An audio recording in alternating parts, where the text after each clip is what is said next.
हाय viewers, daily वाला educational channel में आपका स्वागत है। जैसा कि आपको पता है, मैं स्टैटिक जी को रिलेट करता हूं करंट अफेयर के साथ, और एग्जामिनर का भी यही लॉजिक है आजकल क्वेश्चन सेट करने का। जी के और जनरल अवेयरनेस के क्वेश्चन सेट करने में वो यही लॉजिक को अप्लाई कर रहे हैं। तो अब मैं बात कर रहा हूँ आज 26 अक्टूबर के अपडेट के बारे में।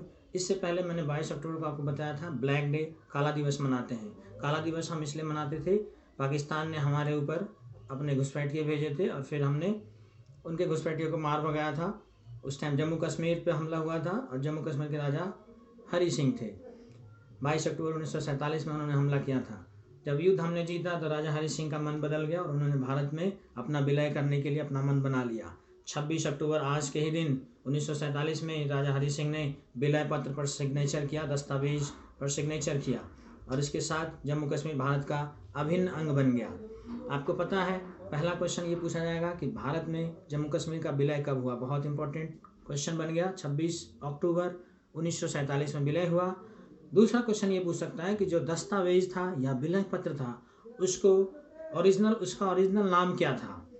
अगर एग्जामिनर ज़्यादा डेप्थ आता है तब जाके ये क्वेश्चन आपसे पूछेगा। उसका ओरिजिनल नाम था इंस्ट्रूमेंट ऑफ एक्सेशन। एक्सेशन का मतलब किसी चीज़ को मिला लेना या उस पर आधिपत्य अपना जमाना, तो इसलिए नाम आपको याद रह सकता है, इंस्ट्रूमेंट ऑफ एक्सेशन, सिंपल नाम है। इसके बाद आज के लिए यही अपडेट है, लेकिन मैं कुछ रैंकिंग्स वगैरह धीरे धीरे आपको अपडेट करवाता रहूँगा। आज हम बात कर लेते हैं अभी रिसेंट में 2022 का ग्लोबल हंगर इंडेक्स, वैश्विक भूखमरी सूचकांक के बारे में। वैश्विक भूखमरी सूचकांक में भारत का स्थान 101 है। आपको जान के ये ताज्जुब होगा कि जो भारत के पड़ोसी देश हैं उन सब में मात्र एक अफगानिस्तान से भारत ऊपर है, बाकी सभी देशों से नीचे है। अफगानिस्तान की रैंक की बात कर लेते हैं, 103 है, और भारत का रैंक 101 है, मतलब मात्र अफगानिस्तान से ऊपर है। अब बात कर लेते हैं कौन कौन से देश भारत से भी ऊपर है। पाकिस्तान भारत से ऊपर है जिसका रैंक 92 है।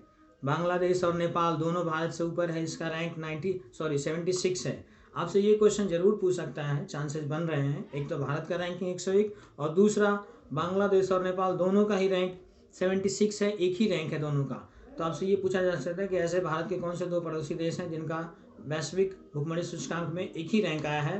तो या तो रैंक पूछ लेगा या फिर किसी एक देश का नाम लेगा, दूसरे देश का नाम पूछ लेगा।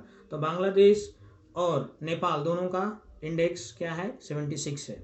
इसके बाद हम बात कर लेते हैं ग्लोबल हंगर इंडेक्स, वैश्विक भूखमरी सूचकांक। इसको जारी करता है कंसर्न वर्ल्ड वाइड और wealth hunger health.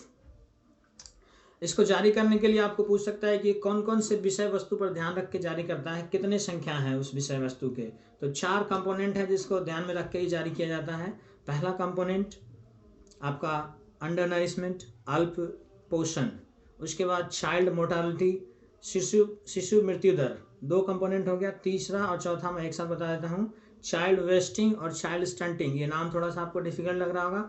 Child wasting का मतलब 5 साल से नीचे के जो बच्चे हैं उनका वजन अगर उतना नहीं है जितना होना चाहिए 5 साल के बच्चे का, तो वैसे कैटेगरी के बच्चे चाइल्ड वेस्टिंग में आते हैं। और 5 साल से नीचे के बच्चे का जितना हाइट होना चाहिए उतना हाइट नहीं है तो उस वैसे कैटेगरी के बच्चे चाइल्ड स्टंटिंग में आते हैं। ये 4 पॉइंट को ध्यान रख के वैश्विक भूखमरी सूचकांक बनाया जाता है, ग्लोबल हंगर इंडेक्स बनाया जाता है। थैंक यू, आज के लिए इतना ही।